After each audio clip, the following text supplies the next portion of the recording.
In today's video, we will work through the simple 3-step plan to retire early. I'm a certified financial planner and the founder of a financial planning firm. And every year, my company and I help clients achieve their retirement goals. Truth is, retirement planning doesn't have to be complicated. There is a simple, easy to follow plan that anyone who wants to retire early can use to achieve their goals. Problem is, most people have never had the opportunity to be educated on this plan, let alone know how to implement it in their own life. But that is exactly what I will be teaching you today. We will go through this plan and I will explain exactly how you can apply it in your own life. With that being said, let's get into the video. Step 1 for planning for an early retirement is what I call the why, the where, and the what. All right, so Simon Sinek has an entire book called Start With Why. I think it's a great place to start. Why is money important to you? We spend our whole lives playing the money game, working hard, going to school, saving money. For what? What is it all for? Why is it important to you? Now, if you are having a hard time thinking about why money is important to you, show me your checkbook and your calendar and I'll tell you why money is important to you, right? Now, you don't have to send me screenshots of your calendar and your checkbook, but if you're brave, you can ask a spouse or a trusted friend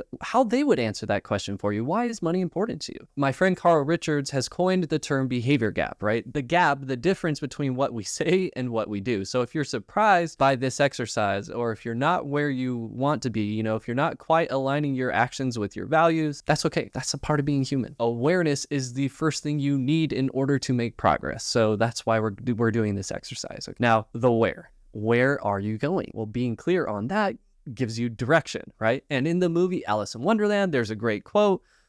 If you don't know where you want to go, then it doesn't matter which path that you take, right? It is so important to think about what you want your future to look like your desired future state. I'll call it a goal.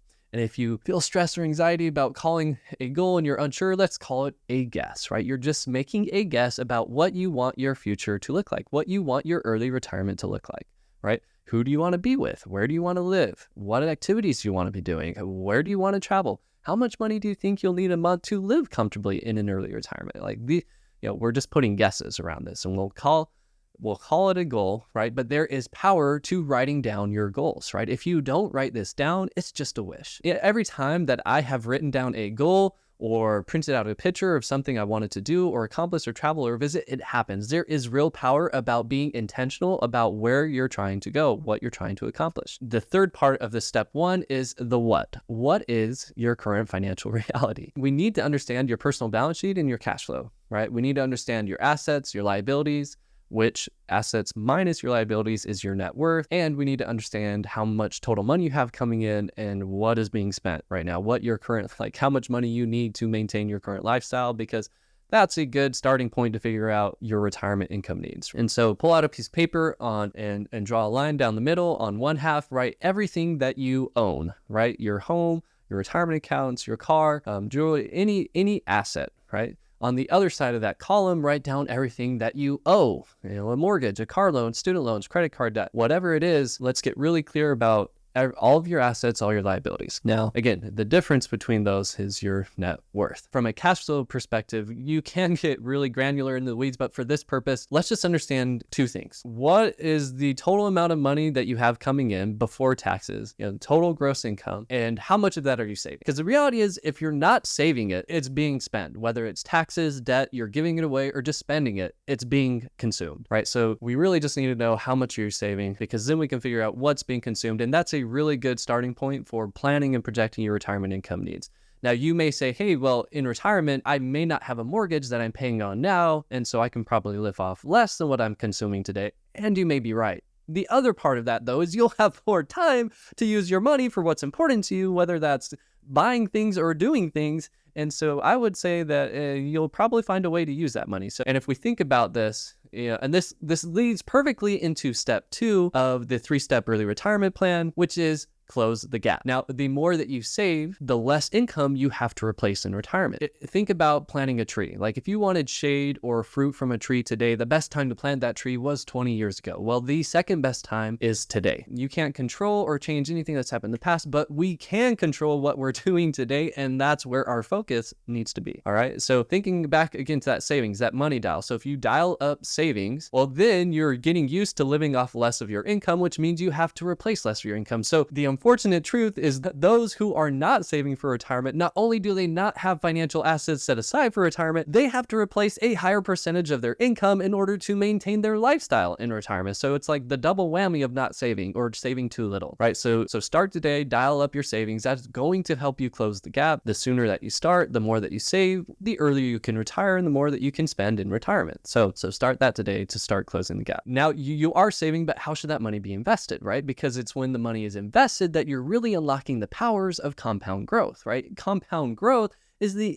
interest is the eighth wonder of the world, right? It's an exponential curve, and time is the key ingredient to get to that steep side of that exponential curve where your money can start making more money than your labor can make you, right? So again, start dialing up your savings, start sooner than later, start today so that you can get time on your side for this compound interest to work for you. But then, even one step more tactical, how should you be invested? Well, if it's inside of your retirement account, well, I love S&P. S&P Global has been tracking the performance of all large cap US funds in comparison to the S&P 500. And what they have found is that over a 15-year period, only 12% of all those other funds have outperformed the S&P 500. So if we think about that, let me put it this way. Is it possible to outperform the market? Yes, it's possible. But people who are doing this professionally, only 12% of the time do they outperform the market. And so the odds are much more in your favor just to own the market, right? Focus on the things you can control.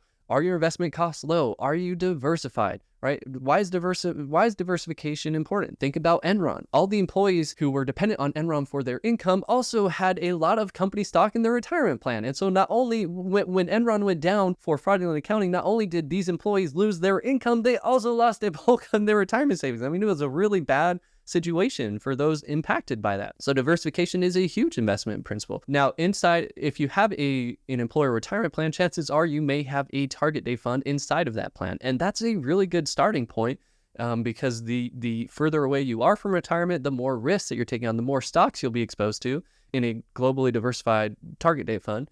But as you get closer to retirement and needing the income from your investments, right, it dials back that risk and there will be more bonds in that target date fund. So it's a good starting point. As you start to have assets outside of your retirement account, maybe like in a Roth IRA or a taxable brokerage account, now you can be more strategic about asset location and putting tax inefficient assets like bonds inside of tax advantage accounts like 401ks or IRAs, and tax efficient assets like growth stocks or stocks that are paying qualified dividends inside of a taxable brokerage account, because that has the preferential long-term capital gains tax treatment. The last thing I would say about closing this gap, and I talked a lot about investment diversification.